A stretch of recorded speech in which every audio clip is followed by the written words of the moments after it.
Hello students, कैसे आप सब। आप सभी का स्वागत है हमारे यूट्यूब चैनल इंडियन सीखो सिखाओ वाई क्लास में एक बार फिर से। और आज हम आपको बताने वाले इंग्लिश ग्रामर के बहुत ही महत्वपूर्ण टॉपिक के बारे में, जिसका नाम है पार्ट ऑफ सेंटेंस, यानी कि वाक्य के भाग। अब वाक्य के भाग का नाम आते ही कुछ स्टूडेंट्स के दिमाग में ये विचार आएगा कि शायद आज इस वीडियो में sir assertive, interrogative, exclamatory, imperative, optative sentence के बारे में बताएंगे। बट इस वीडियो में आपको ऐसा कुछ भी नहीं मिलेगा। हम आपको हमारे अनुसार पार्ट ऑफ सेंटेंस के नियम सिखाएंगे, यानी आपको वाक्य बनाने का एक ऐसा तरीका बताएंगे जिसके द्वारा आपका कोई भी सेंटेंस कभी भी गलत नहीं होगा। तो वीडियो के अंत तक जरूर बने रहें और वीडियो को स्किप ना करें। अगर वीडियो को आप स्किप करते हैं तो शायद कोई ऐसा नियम आपके आगे से मिस हो जाएगा जिसको जानना आपके लिए बहुत ज़्यादा ज़रूरी था। तो इसलिए वीडियो को कंप्लीट देखें और देखें कि वो कौन कौन से नियम है जिसके द्वारा आपको इंग्लिश ग्रामर का कोई भी सेंटेंस, कैसा भी सेंटेंस हो, आप कंप्लीटली उसको सही तरीके से बना सकते हैं।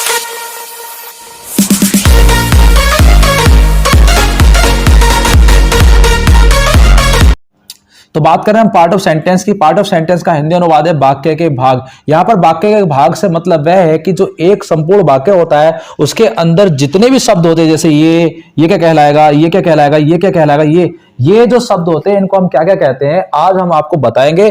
और उसको बताने के बाद और इसको जाने के बाद आप कोई भी अपना सेंटेंस कभी गलत नहीं करेंगे। तो सबसे पहला जो मुख्य भाग होता है वो हमारा होता है सब्जेक्ट। क्या होता है? सबसे पहला जरूरी होता है सब्जेक्ट होता है। सब्जेक्ट मतलब होता है कर्ता। क्या होता है? कर्ता। हिंदी वाक्यों में कर्ता सबसे पहले लिखा होता है। जो भी हिंदी का आपका सेंटेंस होगा, यानी सब्जेक्ट को पहचानने का सबसे अच्छा तरीका होता है कि जो भी हिंदी का वाक्य आपका लिखा होगा और उसका जो पहला शब्द होगा वो हमेशा आपका कर्ता ही होता है अधिकतर। जैसा कि यहां पर मधु, सुमन और रेखा, टमाटर, वह, अगर हिंदी के अकॉर्डिंग आप देख रहे हैं तो ये आपके सब्जेक्ट कहलाते हैं। अब कभी कभी हमें दिक्कत आती है कुछ ऐसे सेंटेंस के सब्जेक्ट पहचानने में, जैसे कि ऊपर वाला आपका सेंटेंस है ये, कि इसमें हमारा सब्जेक्ट कौन होता है। तो यहां पर नियम नंबर हम 2 चेक करते हैं। वाक्य में काम करने वाले को सब्जेक्ट यानी कर्ता कहते हैं। यानी जो वाक्य के अंदर काम हो रहा है उसके अंदर जो काम करने वाले हैं वो सब क्या कहलाते हैं? सब्जेक्ट। अब वो चाहे 1 हो, 2 हो, 3 हो, 4 हो, 5 हो, कितनी हो, उससे कोई फर्क नहीं पड़ता। जैसे यहां पर मधु, सुमन और रेखा, ये तीनों ही काम कर रही हैं। ये तीनों ही काम कर रही हैं, यानी मधु भी, सुमन भी और रेखा भी, यानी ये तीनों काम कर रही हैं। तो ये तीनों ही क्या कहलाएंगी?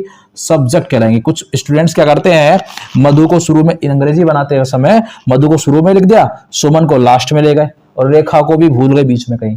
तो ये गलत कर जाते हैं। तो आपको अब क्या करना है, आपको पहले सब्जेक्ट की पहचान होना जरूरी है, इसीलिए आपको ये बता रहे हैं।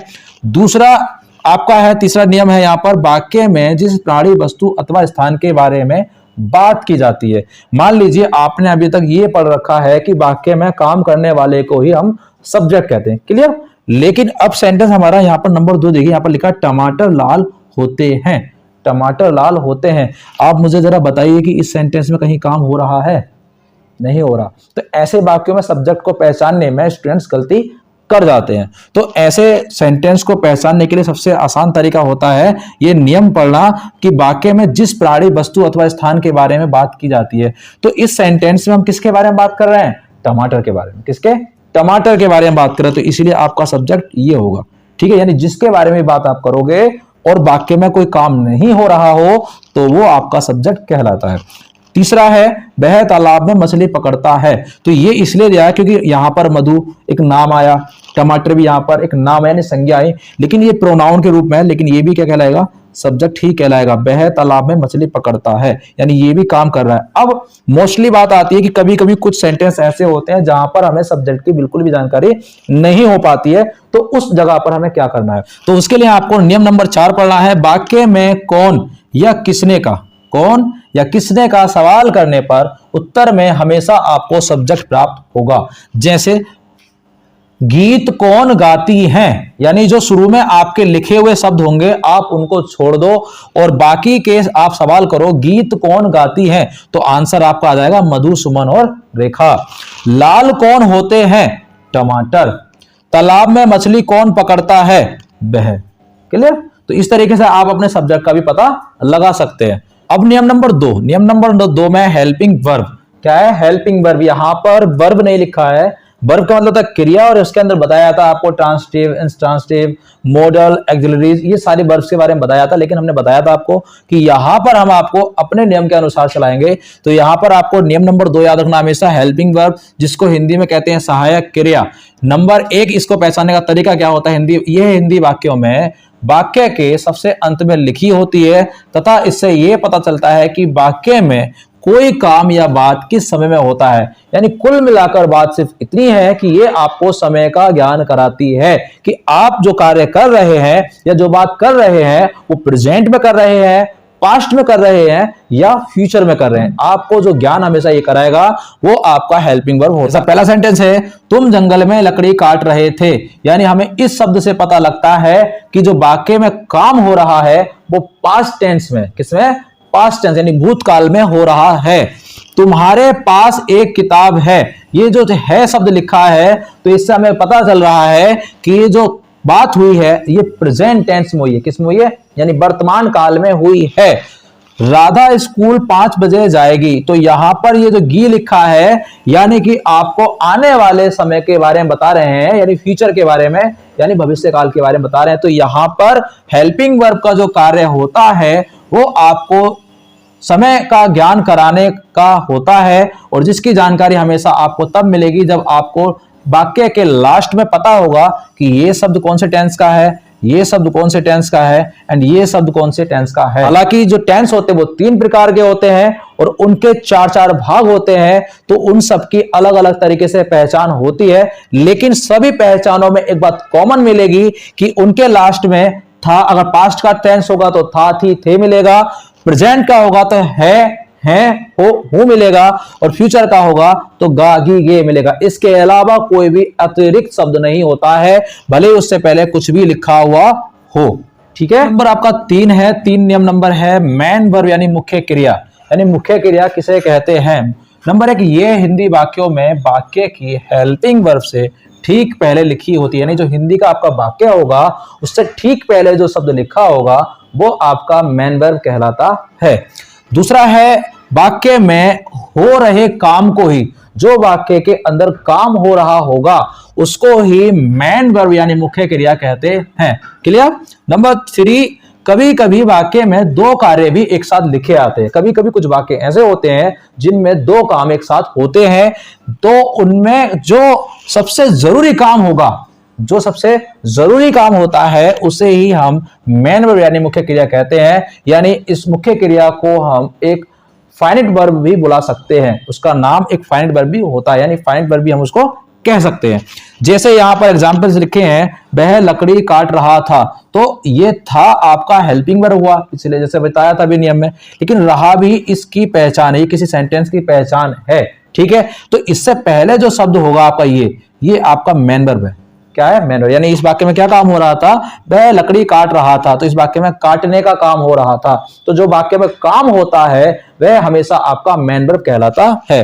सेकंड है, राजू समुद्र में मछली पकड़ने जा रहा है। जैसा कि लास्ट टाइम में बताया था, कभी कभी वाक्य में 2 कार्य एक साथ भी लिखे आ जाते हैं। तो यहां पर 2 कार्य कौन सा हुआ, एक तो पकड़ने का और दूसरा जाने का।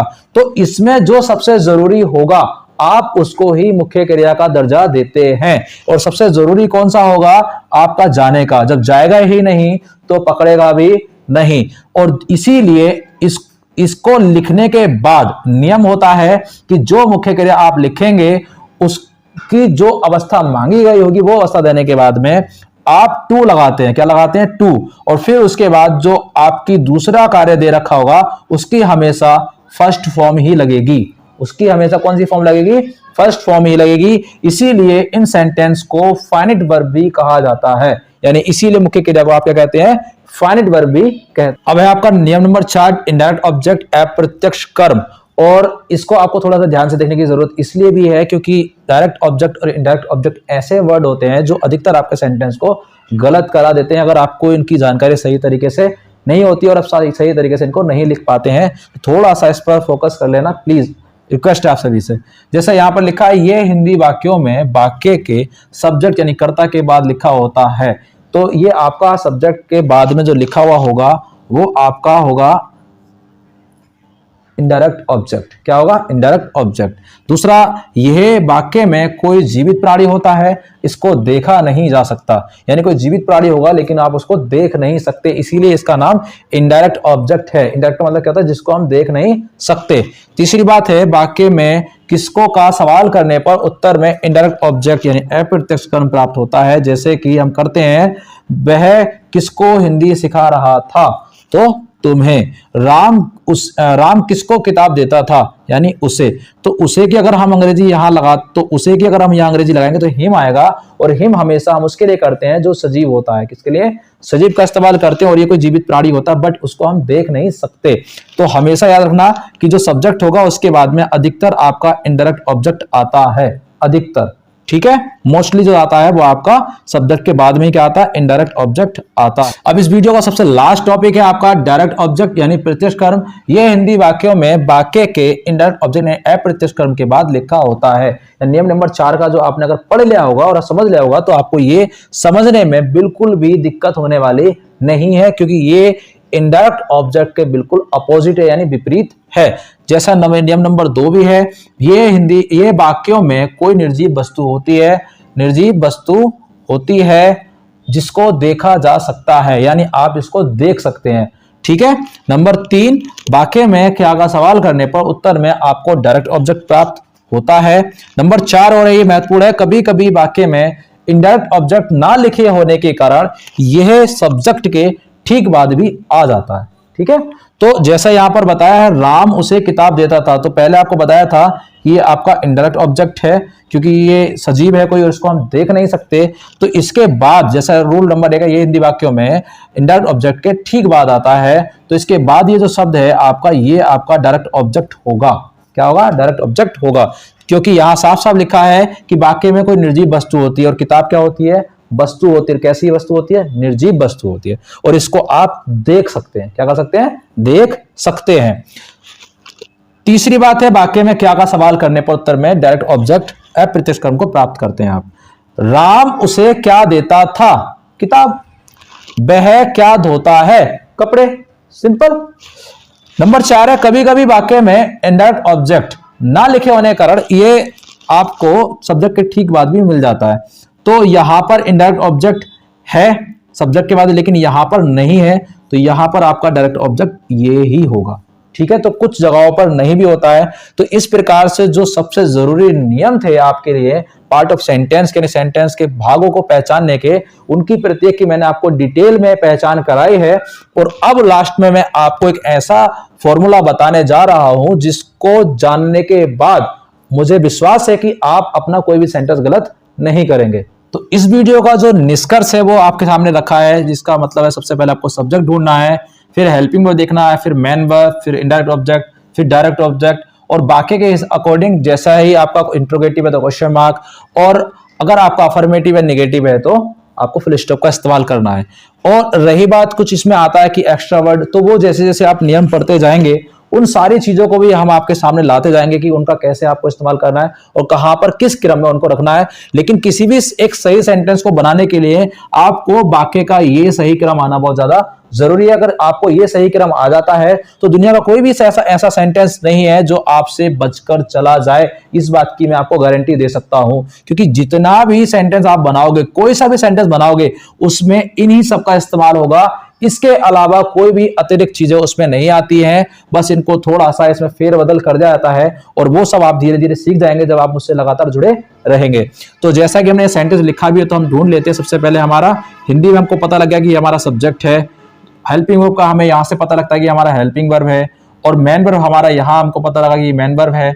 इनडायरेक्ट ऑब्जेक्ट हमको सबसे पहले पता लगा है, और उसके बाद हमको पता लगा कि हमारा डायरेक्ट ऑब्जेक्ट। अगर ये क्रम हमने सही प्रकार से यानी number 1, number 2, number 3, number 4, number 5, अगर आपको सेंटेंस बनाने में समस्या आती है तो पहले आप हिंदी में इस प्रकार से सेंटेंसों के नाम रख लें, फिर उसका एक क्रम लिख लें, और उसके बाद अपने दिए गए फॉर्मूले के अनुसार आप अपने सेंटेंस को बनाएं। आपका सेंटेंस 101% सही जाएगा, इसकी मैं आपकी गारंटी दे सकता हूं। जैसे अब हम इसको बनाएंगे तो ये बन जाएगा, he is teaching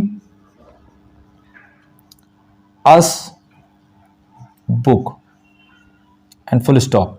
okay, next है मैं आपको अंग्रेजी सिखा रहा हूं, तो वही बात आएगी। सबसे पहले आपको सब्जेक्ट रखना है, फिर आपको हेल्पिंग वर्ब जो इसमें मांगा है, उसके बाद आपको मेन वर्ब, फिर आपका इनडायरेक्ट ऑब्जेक्ट, उसके बाद आपका डायरेक्ट ऑब्जेक्ट। और एक बात और है, मैं आपको यहां पर बता देता हूं, जैसे कि एक सेंटेंस ये भी लिखा होता है, मान लो क्रम देखो वही रहेगा सबका, 1 2 3 4 एंड 5, क्रम वही आया ना सेम। मैं आपको एक सेंटेंस और बता रहा हूं, जैसे यहां पर लिखा वह किताब पढ़ता है, तो ये सेंटेंस आपका प्रेजेंट इंडेफिनिट का सेंटेंस है। और इसमें आपको मैं एक बात बता रहा हूं, सबसे पहले सब्जेक्ट का हमको जानकारी हो जाती है। दूसरी बात, कभी भी प्रेजेंट इंडेफिनिट के अफर्मेटिव में बहुत मुश्किल से कुछ नियम है, उसके बाद हेल्पिंग का इस्तेमाल करते हैं, और उसमें हेल्पिंग का इस्तेमाल नहीं होता है, तो उसमें मेन वर्ब का इस्तेमाल होता है।